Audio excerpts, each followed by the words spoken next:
Hey guys, today I'm going to show you how to reinstall keyboard driver in Windows 10 or 11.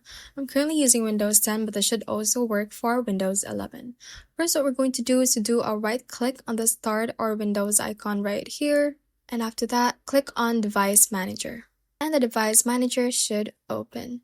What we're going to do is to find keyboards from this list. It is right here, so click on it and click on this little arrow beside it to expand its options. You should be able to see your keyboard device right here. Select that one, and once you have selected it, right click on it, and we are going to try and update the driver.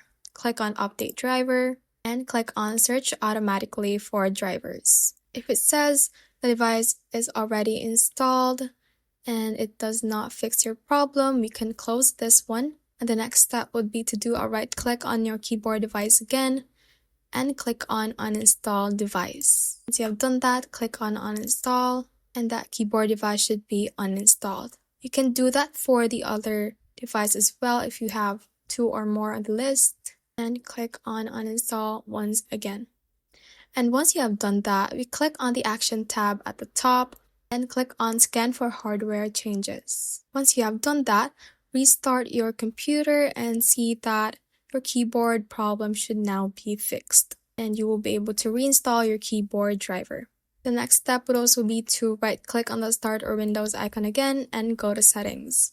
Click on Update and Security and click on Check for Updates right here to make sure that your Windows version is up to date. If not, you have to install the update and restart your computer to be able to reinstall your keyboard driver and help fix the problems you have. That is how you can basically reinstall keyboard driver in Windows 10 and 11.